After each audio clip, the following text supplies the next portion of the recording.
రంపచోడవరం నియోజకవర్గ శాసనసభ్యురాలు మిర్యాల శిరీషాదేవి అసెంబ్లీ సమావేశాలు ముగియడంతో విజయవాడ అక్కడి నుండి నేరుగా శనివారం ఉదయం ఊర్లాకులపాడు గ్రామంలో కిడ్నీ వ్యాధి సంబంధిత వ్యాధులతో మృత్యువాత పడిన కుటుంబాల వారిని పరామర్శించారు.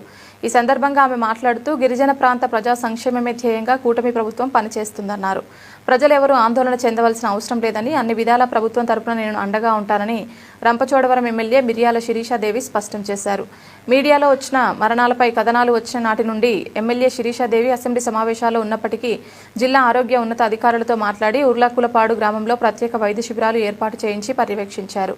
ఈ కార్యక్రమంలో రంపచోడవరం జిల్లా వైద్యాధికారి doctor Saritha, MPDO Lokula Yadagiriswararao, tahsildar Allu Satyanarayana, AMC chairman Lotha Lakshmanarao, society chairman Muppana Keshava, మాజీ సొసైటీ అధ్యక్షులు గనజాల తాతారావు, మాజీ ZPTC Kosuri Bujji Chinnalamma, AMC director Gatti Manikyam, sarpanch Thonta Adiraju, TDP మండల ప్రధాన కార్యదర్శి వాసంశెట్టి గంగాధర్రావు, తెలుగు యువత అధ్యక్షులు మారింది అనుదీప్, జడ్డంగి మాజీ సర్పంచ్ కోపూరి రత్నం, టీడీపీ శ్రేణులు చెక్కపండు, మాకిరెడ్డి లోవరాజు, వీరబాబు, సాగిన చిన్నమ్ములు తదితరులు పాల్గొన్నారు.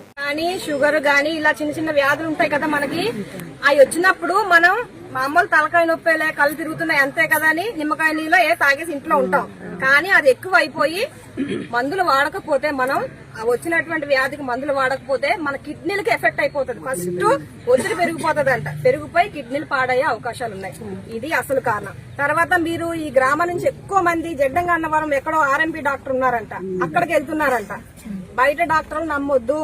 చిన్న చిన్న డాక్టర్లు ఏంటంటే ఏదైనా పేషెంట్ వస్తే వాళ్ళకి స్పీడ్ గా రికవర్ అయిపోవాలి, డాక్టర్ గారి దగ్గరికి వెళ్తే బాగా ట్రీట్మెంట్ చేస్తున్నారు, వెంటనే తగ్గిపోతుందని చెప్తే నీ వెనకాల ఇంకో నలుగురు వెళ్తారు. అది అతనికి కావాలి, డబ్బులు కావాలి. ఇలాంటివి మీరు చేయొద్దు. గవర్నమెంట్ హాస్పిటల్ మనకు ఉన్నాయి కదా, అక్కడికి వెళ్ళండి. ఏ చిన్న వ్యాధి, జ్వరము, దగ్గు, జలుబు ఏమొచ్చినా సరే గవర్నమెంట్ హాస్పిటల్కి వెళ్ళండి. మనకు మెడిసిన్ అంతా, మందులు అన్ని అందుబాటులో ఉన్నాయి. దయచేసి మీరు ఆర్ఎంపీ డాక్టర్ దగ్గరికి వెళ్ళొద్దు. ఆ ఓవర్ డోస్ వేయడం వల్ల కూడా కిడ్నీలు పాడయ్యే అవకాశాలు కూడా ఉన్నాయి. అమ్మా, ఇప్పుడు మనకి డ్వాక్రా మహిళలు అందరు ఉన్నారు కదా, ఈవో లీడర్ ఎవరు ఇక్కడ? ఒకసారి మీరు మీటింగ్ పెట్టుకుంటారు కదా, అప్పుడు మహిళలందరికీ అవగాహన కల్పించాలి. మీరు చెప్తున్నా మేడం, చెప్పాలి. ఈ విషయం కూడా 2-15 మీటింగ్ పెడతాం. 2-15 అంటే అమ్మ నోట్ చేసుకోండి. అప్పుడు మన వాళ్ళు కూడా వచ్చి మీటింగ్ పెట్టండి. ఆశా వర్కర్ కూడా మీరు అటెండ్ అవుతారు మేడం. ఆశా వర్కర్స్, ఎన్ఎంస్ కూడా మాకు మీటింగ్ లో అటెండ్ అవుతారు. కొంచెం మంది చదువుకునే వాళ్ళు ఉంటారు. వాళ్ళు ఏంటంటే, ఇప్పుడు పెద్దమ్మ దగ్గరికి వెళ్ళాను నేను, కిడ్నీ పేషెంట్ అంట. అప్పుడు ఎమ్మెల్యే గారు రాలేదు అనడానికి వీలు లేదు. ఎందుకంటే అసెంబ్లీలో ఉన్నాను, మీకు తెలుసు కదా. అవి మానేసి మనం చేయాలని కదా. ఎవరికైనా ఏదైనా అర్జెంట్ అయితే తప్పనిసరి పరిస్థితుల్లో వస్తాం అనుకో. కాకపోతే మన వాళ్ళ వల్ల నాకు తెలిసింది ఇట్లా మన వాళ్ళు అనుకుంటున్నారు, ఆరోగ్య సమస్యతో ఉన్నారంటే వెంటనే నేను డిఎంహెచ్ఓ గారికి ఫోన్ చేసి ఇక్కడ మెడికల్ క్యాంప్ పెట్టించాం. వాటర్లకు చెప్పి, ఆర్డబ్ల్యూసీ వాళ్ళకి చెప్పి వాటర్ కూడా టెస్ట్ చేయించాం. మన నీళ్లలో ఎటువంటి పాట్ లేదు, మన అన్ని మంచి వాటరే. ప్రతి గ్రామంలో కూడా శుద్ధ వాటర్ ఉంటది, అది కామనే. కాకపోతే మీరందరూ ఒక అపోహ తీసేయాలి. మనలో ఉన్న మూఢనమ్మకాలన్నీ తీసేసి మా ఊరికే ఈ కిడ్నీ వ్యాధి ఉంది, ఏదో వచ్చేసింది అన్న అపోహ మీరు తీసేయాలి. మన పక్కన మరిపాలెంలో 2 కేసులు ఉన్నాయి.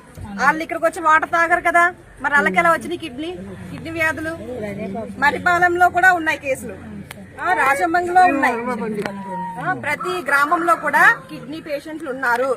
కొన్ని పరిస్థితుల వల్ల ఏదో రకంగా కొందరికి కిడ్నీ వ్యాధులు అనేవి వస్తాయి. ఇప్పుడు నేను ఉన్నానా, నాకు కిడ్నీలో స్టోన్స్ ఉన్నాయి. అలాగే ప్రతి ఒక్కరికి ఏదో ఒక హెల్త్ ప్రాబ్లం ఉంటది. దాన్ని మనం భూతంలా భావించొద్దు. నిజంగా మీరు చెప్పింది, తోట ఉండడం వల్ల మన నీరంతా అది పీల్చేసుకుంటది, అది నిజమే. దానికోసం నేను మాట్లాడతాను. ఏదో రకంగా తీయించే ఏర్పాటు ఏదో ఒకటి చేస్తాను. కాకపోతే మన నీళ్లు మంచి వాటరే, ఎటువంటి ప్రాబ్లం లేదు. ఏదండి డిఎంహెచ్ఓ గారి రిపోర్టు. రాష్ట్ర అసెంబ్లీ సమావేశాలలో శాసనసభ్యులు కొనతాల రామకృష్ణ ఆంధ్రప్రదేశ్ బడ్జెట్ అసెంబ్లీ సమావేశంలో మాట్లాడుతూ 2007లో బాబు జగజీవన్ రావు పేరు మీద సుజలా స్రవంతి ప్రాజెక్టు దురదృష్టవశాత్తు తర్వాత తెచ్చుకోరాకపోవడంతో మళ్లీ 2017లో ముఖ్యమంత్రి చంద్రబాబు నాయుడు జీవో ఇష్యూ చేసి టెండర్స్ పిలిచారు. తర్వాత వచ్చిన ప్రభుత్వం ప్రాజెక్టు నిలిపివేయడం జరిగిందని, ఉత్తరాంధ్రకి బ్యాక్ బోన్ గా నిలిచింది ఉత్తరాంధ్ర సుజల స్రవంతి అని కొనియాడారు.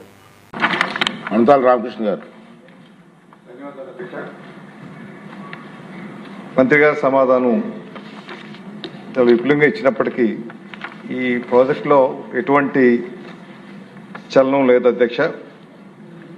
2007లో మొదలుపెట్టినటువంటి ప్రాజెక్టు దురదృష్టవశాత్తు తర్వాత తీసుకురాకపోవడంతో మళ్ళీ 2017లో గౌరవ ముఖ్యమంత్రి గారు